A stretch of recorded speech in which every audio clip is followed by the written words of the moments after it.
আসসালামু আলাইকুম, welcome back to my channel. আজকে আমি আপনাদেরকে তৈরি করে দেখাবো আলু আর ময়দা দিয়ে ভীষণ মজার একটি মুচমুচে মুখরোচক নাস্তা। যারা ভাবছেন এরকম মুচমুচে কিছু খাবেন, তাদের আমার আজকের রেসিপিটা অনেক ভালো লাগবে। চলুন তাহলে এই রেসিপিটা কিভাবে তৈরি করতে হয় দেখে নিই। প্রথমে আমি একটা বোলের ভিতরে নিয়ে নিচ্ছি 1 কাপ পরিমাণ ময়দা, চাইলে এখানে আটাও নেওয়া যাবে। আর লবণ দিয়ে দিচ্ছি হাফ চা চামচ পরিমাণ, কালো জিরা দিয়ে দিচ্ছি হাফ চা চামচ পরিমাণ, আর এখানে চিনি দিয়ে দিব আমি 1 চা চামচ পরিমাণ। তেল দিয়ে দিচ্ছি 2 টেবিল চামচ পরিমাণ সয়াবিন তেল। এখন আমি সব কিছুকে ভালোভাবে মিক্স করে নিব। খুব ভালোভাবে মিশিয়ে নিতে হবে তেলটা ময়দার সাথে। এই যে দেখুন, আমি খুব ভালোভাবে মিশিয়ে নিয়েছি। মুঠ করলে মুঠ বেঁধে যাবে এরকম। আর এখন আমি এর ভিতরে দিয়ে দিচ্ছি একটা সিদ্ধ করা আলু। আমি আগে থেকে ভেঙে নিয়েছি, ম্যাশড করে নিয়েছি। তখন এই আলুটাকে আমি ময়দার সাথে মিশিয়ে নিব। এই কাজটাও খুব ভালো করে সময় নিয়ে করতে হবে। ভালো করে যখন মেশানো হয়ে যাবে তখন নরমাল পানি দিচ্ছি একটু একটু করে নরমাল পানি দিয়ে একটা টাইট ডো বানিয়ে নিতে হবে। এই যে দেখুন, আমি একটা ডো তৈরি করে নিয়েছি। আর এটাকে আমি এখন রেস্টে রেখে দিব 15 মিনিট। এখন উপর থেকে আমি একটু সামান্য পরিমাণ তেল লাগিয়ে এটাকে রেস্টে রেখে দিব 15 মিনিটের জন্য।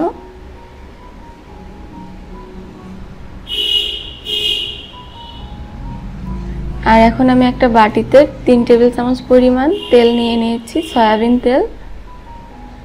আর এর ভিতরে আমি দিয়ে দিচ্ছি ময়দা 3 টেবিল চামচ পরিমাণ। আর এখন আমি দুইটা উপকরণকে মিক্স করে নিব।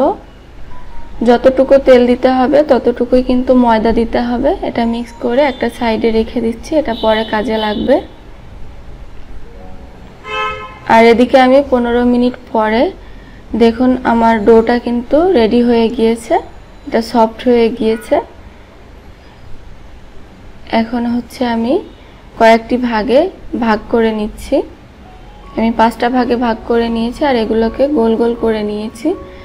এখন একটা লেচি নিয়ে এর উপরে ময়দা ছিটিয়ে নিয়ে এটাকে আমি বেলে নিব। এটাকে পাতলা রুটির মতো করে বেলে নিতে হবে। মোটামুটি পাতলা করেই বেলতে হবে। এই যে দেখুন পুরুত্বটা। তো আমি এইভাবে 5টাই বেলে নিয়েছি।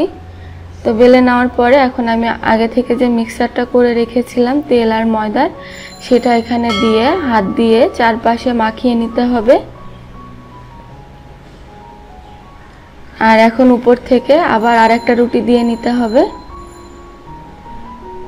এখন এর উপরে আবার এই তেলের মিশ্রণটা দিয়ে দিতে হবে, তেল আর ময়দার, যে আবার উপর থেকে দিয়ে নিতে হবে। এইভাবে করে আমি সব রুটিগুলো করে নিব। নিয়ে তার উপরে আবারও তেলের মিশ্রণ দিয়ে এভাবে করে একটা রোল করে নিতে হবে। আমি কিভাবে করছি আপনারা নিশ্চয় দেখেই বুঝতে পাচ্ছেন। এভাবে আলতো হাতে রোলটা করে নিয়ে আরেকটু এমন করে গড়া দিয়ে নিতে হবে, তাহলে রোলটা একটু বড় হয়ে যাবে। এখন আমি রোলটা কেটে নিব। সাইড থেকে একটু কেটে বাদ দিয়ে রেখে আমি এবার একটা সাইজ মতো করে কেটে নিচ্ছি।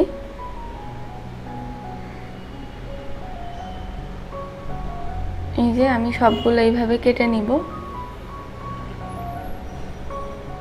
এই যে দেখুন কতগুলো লেয়ার হয়েছে ভিতরে। এখন আমি একটা নিয়ে আমি উপর থেকে একটা চাপ দিয়ে দিব। এই যে দেখুন হাতের তালুর সাহায্যে আমি একটা চাপ দিয়ে নিচ্ছি। আর এখন আমি হালকা হাতে একটু বেলে নিব। খুব বেশি চাপ দেওয়া যাবে না, হালকা হাতে এই কাজটা করতে হবে। এই যে এখনও লেয়ারগুলো কিন্তু অনেক সুন্দর বোঝা যাচ্ছে। এইভাবে সবগুলোকে করে নিয়ে চুলায় একটা ফ্রাই প্যান বসিয়ে আমি এর ভিতরে পরিমাণ মতো তেল নিয়ে নিয়েছি। আর তেলটা যখন উষ্ণ গরম হবে, খুব বেশি গরম না, উষ্ণ গরম যখন হবে তখন আমি এই নাস্তাগুলোকে এর ভিতরে দিয়ে দিচ্ছি। দিয়ে চুলার আঁচটা মিডিয়াম লোয়ে রেখে এই নাস্তাগুলোকে ভেজে নিতে হবে। কিছুক্ষণ পরে দেখা যাবে তেলটা গরম হয়ে নাস্তাগুলো একটু উপরে উঠে এসছে। এই সময় গরম তেল একটু পাশ থেকে চামচের সাহায্যে দিয়ে দিলে ভালো হয়।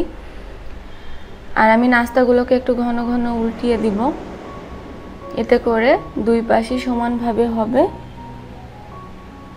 এখন আমি উল্টিয়ে পাল্টিয়ে এরকম পছন্দ মতো গোল্ডেন কালার করে ভেজে নিয়েছি। এভাবে আমি সব নাস্তাগুলোকে ভেজে নিব। দেখলেন তো খুব সহজেই আমার এই আলু আর ময়দার মুখরোচক নাস্তাটা তৈরি হয়ে গেল। এটা খেতে কিন্তু খুবই মুচমুচে হয়, মজার হয়। বাসায় একবার তৈরি করে দেখতে পারেন। আমার আজকের রেসিপি কেমন লাগলো কমেন্ট করে জানাবেন এবং লাইক শেয়ার করতে ভুলবেন না। আজকে আমি এখানেই বিদায় নিচ্ছি। সবাই ভালো থাকবেন, সুস্থ থাকবেন। আল্লাহ হাফেজ।